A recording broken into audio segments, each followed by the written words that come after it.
அன்பாளன் இந்த அனைத்து நல்ல உள்ளவங்களுக்கும் வணக்கம் நண்பா. நாம் இந்த வீடியோவில் பார்த்திங்களா அரசு பள்ளியில் பார்த்திங்களா ஆசிரியர் வேலை வந்திருக்குது நண்பா. இது பார்த்திங்களா எக்ஸாமினேஷனே இல்லைன்னு சொல்லியிருக்காங்க நண்பா. இது டேரெக்டாக பார்த்திங்கன்னா உங்களுக்கு நேர்காணல் மட்டும்தான் இருக்குதுன்னு சொல்லியிருக்காங்க நண்பா. அதேமாதிரி பார்த்திங்கன்னா அப்ளை பண்ணுறதுக்கு உங்களுக்கு பார்த்திங்கன்னா கட்டணம் எதுவுமே இல்லைன்னு சொல்லியிருக்காங்க. அதேமாதிரி உங்களுக்கு பார்த்திங்கன்னா மந்த்லி 45,000 சம்பளம் இருக்குதுன்னு சொல்லியிருக்காங்க நண்பா. இந்த ஜாப் பார்த்திங்கன்னா எப்படி அப்ளை பண்ணலாம், எப்படி அப்ளை பண்ணி பார்த்திங்கன்னா இந்த ஜாப் நம்ம வாங்குறது எல்லா டீட்டெயில்ஸுமே பார்த்திங்கன்னா உங்களுக்கு நான் கொடுத்துருப்பேன் நண்பா. அதேமாதிரி பார்த்திங்கன்னா தமிழ்நாட்டில் 38 மாவட்டத்தில் இருக்கிறீங்க யார் வேணாலும் ஆண் பெண் யார் வேணாலும் பார்த்திங்கன்னா அப்ளை பண்ணலாம் நண்பா. அதனால் பார்த்திங்கன்னா இந்த வீடியோ ஸ்கிப் பண்ணாமல் ஃபுல்லாக பாருங்கள். அப்போ தான் உங்களுக்கு பயனுள்ளதாக இருக்குது நண்பா. ஏன்னா அரசு பள்ளியில் பார்த்திங்கன்னா இப்போ தான் ஃபஸ்ட்டு வந்திருக்குது நண்பா. அதனால் பார்த்திங்கன்னா இந்த 2025 இந்த வேகன்சி தான் ஃபஸ்ட்டு வந்திருக்குது நண்பா. அதனால் நீங்கள் பார்த்திங்கன்னா மிஸ் பண்ணாமல் அப்ளை பண்ணுங்க நண்பா. ஏன்னா ஆசிரியர் வேலைங்கிறது புனிதமான வேலை. இந்த வேலை பார்த்திங்கன்னா கிடைக்கிறது ரொம்ப கஷ்டம். ஆனால் பார்த்திங்கன்னா உங்களுக்காக வந்திருக்கு நண்பா, கண்டிப்பாக கிடைக்கும். இப்போ வாங்க பார்த்திங்கன்னா எப்படி அப்ளை பண்ணலாம் எல்லாமே பார்த்திங்கன்னா ஃபுல் டீட்டெயில்ஸ் பார்க்கலாம். நான் பார்த்திங்கன்னா உங்களுக்காக அப்ளை பண்ணுறதுக்கான லிங்க் பார்த்திங்கன்னா டிஸ்கிரிப்ஷனில் கொடுக்குறேன். அந்த லிங்க்கை ஓப்பன் பண்ணிங்க நண்பா. ஓப்பன் பண்ணிங்களா கூகுள் ஃபார்ம் வரும் நண்பா. இந்த கூகுள் ஃபார்மில் பார்த்திங்கன்னா PM ஸ்ரீ கேந்திர வித்யாலயா சிவகங்கை மாவட்டத்தில் பார்த்திங்கன்னா உங்களுக்கு கொடுத்துருக்காங்க நண்பா. அந்த மாவட்டத்தில் பார்த்திங்கன்னா ஆசிரியர் வேலை கொடுத்துருக்காங்க. இது இந்த ஜாப் பார்த்திங்கன்னா உங்களுக்கு அப்ளை பண்ணுறதுக்கான கூகுள் ஃபார்ம் கொடுத்துருக்காங்க. இது பார்த்திங்கன்னா ஃபஸ்ட்டு பார்த்திங்கன்னா உங்களுடைய பேர் பார்த்திங்கன்னா எழுதிக்குன்னு சொல்லியிருக்காங்க நண்பா. அடுத்து பார்த்திங்கன்னா உங்களுடைய பிறந்த தேதி கொடுத்துருக்காங்க, எழுதிக்கலாம். அடுத்து பார்த்திங்கன்னா உங்களுடைய பர்மனெண்ட் அட்ரஸ் எழுதிக்கணும் நண்பா. அதே பார்த்திங்கன்னா உங்களுடைய மொபைல் நம்பர் எழுதிங்க. அடுத்து பார்த்திங்கன்னா நீங்கள் நிறைய ஜாப்ஸ் இருக்குது நண்பா. BRD விளையாட்டு பயிற்சியாளர், செவிலியர், யோகா ஆசிரியர், இசை ஆசிரியர், தமிழ் ஆசிரியர், இந்த மாதிரி பார்த்திங்கன்னா உங்களுக்கு நிறையா இது இருக்குது நண்பா. அதனால் பார்த்திங்கன்னா நீங்கள் உங்களுக்கு எது பார்த்திங்கன்னா குவாலிஃபிகேஷனாக இருக்குதோ நீங்கள் பார்த்திங்கன்னா அதை பார்த்திங்கன்னா டிக் பண்ணிக்கலாம் நண்பா. டிக் பண்ணலாம். டிக் பண்ணிவிட்டு பார்த்திங்கன்னா நீங்கள் உங்களுடைய குவாலிஃபிகேஷன் நீங்கள் டிகிரி படிச்சுக்கிறீங்களா, B.Ed, MSc இந்த மாதிரி ஏதாவது படிச்சிருந்தீங்களா, உங்களுடைய என்ன எஜுகேஷன் குவாலிஃபிகேஷனோ அதை ஃபுல்லாக என்ட்ரி பண்ணிங்க நண்பா.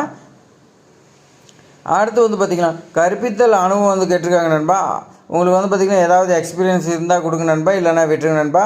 அடுத்து பார்த்திங்கன்னா நீங்கள் CTET தகுதி பெற்றவரான்னு கேட்குறாங்க நண்பா. ஆம்னா ஆம் கொடுங்க நண்பா, இல்லைன்னா இல்லைன்னு கொடுத்துருக்காங்க நண்பா. கொடுத்து சமர்ப்பிக்க கொடுத்தீங்களா பார்த்திங்கன்னா அப்ளிகேஷனை ஃபார்ம் பார்த்திங்கன்னா சப்மிட் ஆயிடும் நண்பா. அடுத்து பார்த்திங்கன்னா நீங்கள் இதில் ஒன்றுக்கு மேற்பட்ட கம்ப்யூட்டர் ஆப்ரேட்டர், கம்ப்யூட்டர் பயிற்சியாளர் இந்த மாதிரிலாம் இருக்குது நண்பா. உங்களுக்கு பார்த்திங்கன்னா ஒன்றுக்கு மேற்பட்ட நிதி அப்ளை பண்ணணுன்னா இதுலேயே நல்லா தெளிவாக சொல்லியிருக்காங்க நண்பா. விண்ணப்பிக்க பதிவு ஒன்றுக்கு மேற்பட்ட பதவி விண்ணப்பிக்க விரும்பினால் படிவத்தை பார்த்திங்கன்னா தனித்தனியாக நீங்கள் பார்த்திங்கன்னா கூகுள் ஃபார்ம் பார்த்திங்கன்னா அப்ளை பண்ணணும்னு சொல்லியிருக்காங்க நண்பா. அதனால் பார்த்திங்கன்னா நீங்கள் தனித்தனியாக அப்ளை பண்ணுங்க நண்பா. அடுத்து பார்த்திங்கன்னா இதை அப்ளை பண்ணிட்டீங்க, அவங்களுக்கு சப்மிட் ஆகிடுச்சு நண்பா. இன்னொரு அப்ளிகேஷன் ஃபார்ம் இருக்குது. அது என்னென்னா பார்த்திங்கன்னா நீங்கள் இன்டர்வியூக்கு போகும்போது அந்த அப்ளிகேஷன் ஃபார்ம் ஃபில் பண்ணி எடுத்துகிட்டு போகணுன்னு சொல்லியிருக்காங்க நண்பா. அது பார்த்திங்கன்னா எப்படின்னு சொல்லி நான் சொல்லிடுறேன். இந்த அப்ளிகேஷன் ஃபார்ம் பார்த்திங்கன்னா டிஸ்கிரிப்ஷனில் லிங்க் கொடுக்குறேன் நண்பா. அதில் நீங்கள் பார்த்திங்கன்னா டவுன்லோட் பண்ணி பிரிண்ட் எடுத்துக்க நண்பா. பிரிண்ட் எடுத்துகிட்டு பார்த்திங்கன்னா நேம் ஆஃப் த உங்களுடைய அப்ளிகேஷன் பார்த்திங்கன்னா பிளாக் லெட்டரில் உங்களுடைய பேர் எழுதிக்க நண்பா. அடுத்து பார்த்திங்கன்னா ரெண்டாவது உங்களுடைய ஃபாதர் நேமாக ஹஸ்பண்ட் நேமாக எழுதிக்கலாம் நண்பா. அடுத்து பார்த்திங்கன்னா டேட் ஆஃப் பர்த் கேட்டிருக்காங்க. உங்களுக்கு டேட் ஆஃப் பர்த் ப்ளஸ் பார்த்திங்கன்னா என்ன ஏஜுங்கிறது பக்கத்தில் மென்ஷன் பண்ணிக்க நண்பா. நாலாவது பார்த்திங்கன்னா மேலா ஃபீமேலாங்கிறது கேட்டிருக்காங்க நண்பா. அடுத்து பார்த்திங்கன்னா மொபைல் நம்பர் கேட்டிருக்காங்க. அடுத்து பார்த்திங்கன்னா மொபைல் நம்பர் கேட்டிருக்காங்க நண்பா. மொபைலில் 1 2ன்னு சொல்லி கேட்டிருக்காங்க நண்பா. உங்கள்கிட்ட ஒரு மொபைல் நம்பர் இருந்தால் கொடுங்க. அதேமாதிரி பார்த்திங்கன்னா உங்களுக்கு இன்னொரு மொபைல் நம்பரும் உங்களுக்கு வீட்டில் யாராவது அந்த மொபைல் நம்பருக்கு கொடுத்துக்கலாம் நண்பா. அடுத்து பார்த்திங்கன்னா இமெயில் அட்ரஸ் கேட்டிருக்காங்க. உங்களுடைய அட்ரஸ் கொடுத்துக்க நண்பா. அடுத்து பார்த்திங்கன்னா உங்களுடைய பர்மனெண்ட் அட்ரஸ் கேட்டிருக்காங்க நண்பா. ஆதார் இருக்குது அதை கொடுத்துக்க நண்பா. அடுத்து பார்த்திங்கன்னா ரைட் சைடில் பார்த்திங்கன்னா நீங்கள் ஃபோட்டோ ஓட்டுன்னு சொல்லி நண்பா. உங்களுடைய பாஸ்போர்ட் சைஸ் ஃபோட்டோ ஓட்டிங்க. அதே மாதிரி பார்த்திங்கன்னா என்ன போஸ்ட்டுக்கு அப்ளை பண்ணுறீங்களோ அதை மென்ஷன் பண்ணிங்க நண்பா. எட்டாவது பார்த்திங்கன்னா உங்களுடைய எஜுகேஷன் குவாலிஃபிகேஷன் கேட்டிருக்காங்க நண்பா. நீங்கள் பார்த்திங்கன்னா ஹைஸ்கூலு என்ன படிச்சுக்கிறீங்கன்னு சொல்லி கேட்குறாங்க நண்பா. நீங்கள் பார்த்திங்கன்னா 10th படிச்சிருப்பீங்க. என்ன யூனிவர்சிட்டி, ஸ்டேட் போர்டு, சப்ஜெக்ட்டு, எப்போ பாஸ் பண்ணீங்க, கிளாஸ் என்ன கிளாஸ்ன்னு சொல்லி கேட்டிருக்காங்க. மார்க்கு எல்லாமே கேட்டிருக்காங்க. அடுத்து பார்த்திங்கன்னா +2 இந்த மாதிரி பார்த்திங்கன்னா கிராஜுவேஷன், BE, B.Tech இந்த மாதிரி. அடுத்து post graduate, ME, M.Tech, MA, MS இந்த மாதிரி கேட்டிருக்காங்க நண்பா. அடுத்து பார்த்திங்கன்னா ப்ரொஃபஷனல் பார்த்திங்கன்னா இப்போ B.Ed கேட்டிருக்காங்க. M.Ed நீங்கள் படிச்சிருந்தா டீச்சர் ட்ரைனிங் பார்த்திங்கன்னா இது கண்டிப்பாக படிச்சிருக்கணும் நண்பா. B.Ed, M.Ed இது இருந்துச்சுன்னா நீங்கள் மென்ஷன் பண்ணிங்க நண்பா.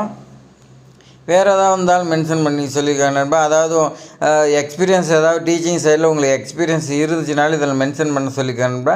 இல்லைனா விட்டுருங்க நண்பா. இருந்தால் எழுதுங்க நண்பா. உங்களுக்கு இன்டர்வியூவில் ஃபஸ்ட்டு ப்ரிஃபரன்ஸ் இருக்குது நண்பா. அடுத்து வந்து பார்த்திங்கன்னா நீங்கள் சென்ட்ரல் டீச்சிங் எலிஜிபிலிட்டி டெஸ்ட்டில் வந்து பார்த்திங்கன்னா நீங்கள் பாஸ் பண்ணிக்கிறீங்க இல்லையான்னு கேட்குறாங்க நண்பா. எஸ்னா எஸ் கொடுங்க நண்பா, நோனா நோன்னு கொடுங்க நண்பா. அப்படி பாஸ் பண்ணியிருந்தீங்கன்னா எந்த இயரில் வந்து பார்த்திங்கன்னா நீங்கள் பாஸ் பண்ணீங்கன்னு சொல்லி கேட்குறாங்க நண்பா. அந்த இயர் கொடுத்துங்க நண்பா. அடுத்து வந்து பார்த்திங்கன்னா உங்களுக்கு ஹிந்தி இங்கிலீஷ் தெரியுமான்னு கேட்குறாங்க நண்பா. டீச்சிங்லாம் வந்து பார்த்திங்கன்னா உங்களுக்கு தெரியும்னு கொடுங்க, இல்லைன்னு கொடுத்துருங்க நண்பா. அதேமாதிரி பார்த்திங்கன்னா ஒர்க்கிங் நாலேஜ் கம்ப்யூட்டர் இருக்குதான்னு கேட்குறாங்க. கம்ப்யூட்டரில் உங்களுக்கு வந்து பார்த்திங்கன்னா ஒர்க் பண்ண தெரியுமான்னு கேட்குறாங்க நண்பா. ஒர்க் பண்ண தெரிஞ்சுன்னா நீங்கள் வந்து பார்த்திங்கன்னா எஸ்ன்னு கொடுங்க, இல்லை நோன்னு கொடுத்துருங்க நண்பா. அடுத்து உறுதிமொழி கேட்டுருக்காங்க நண்பா. இதெல்லாம் நீங்கள் படித்து பார்த்து கொடுத்துக்கலாம் நண்பா. அடுத்து வந்து பார்த்திங்கன்னா உங்களுடைய அப்ளிகேஷன் நேம் கேட்டிருக்காங்க. உங்களோட சைன் பண்ணி கீழே வந்து பார்த்திங்கன்னா உங்களுடைய பேர் எழுதிங்க. பிளேஸ் சிவகங்கை கொடுத்துக்க நண்பா. டேட்டு இன்டர்வியூ டேட்டு அப்போ வந்து பார்த்திங்கன்னா நீங்கள் அப்போ அந்த டேட்டு கொடுத்துக்கலாம் நண்பா. இந்த அப்ளிகேஷன் ஃபார்ம் நீங்கள் வந்து பார்த்திங்கன்னா ஃபில் பண்ணிவிட்டு நீங்கள் வந்து பார்த்திங்கன்னா பிஎம் ஸ்ரீ கேந்திர வித்யாலயா சீனிவாசா நகர் பனங்காடி ரோடு சிவகங்கைன்னு சொல்லி கொடுத்துருவேன் நண்பா. இந்த அட்ரஸில் நீங்கள் போய் இப்போ 8 மணிக்கெலாம் நீங்கள் வந்து பார்த்திங்கன்னா அங்கே இருக்கிற மாதிரி இருக்கு நண்பா. 8:30 சொல்லிக்க நீங்கள் 8 மணிக்கே போயிருங்க நண்பா. உங்களுக்கு வந்து பார்த்திங்கன்னா அங்கே போய் நீங்கள் ரிஜிஸ்ட்ரேஷன் பண்ணோம். அது வந்து பார்த்திங்கன்னா 10 மணிக்கெலாம் க்ளோஸ் ஆயிடும் நண்பா. அதுக்கு மேலே தான் உங்களுக்கு இன்டர்வியூ கண்டக்ட் பண்ணுவாங்க நண்பா. அதனால் நீங்கள் முன்னாடியே போயிருங்க நண்பா. அந்த ஜாப் கிடச்சின்னா உங்களுக்கு நல்ல லக் நண்பா.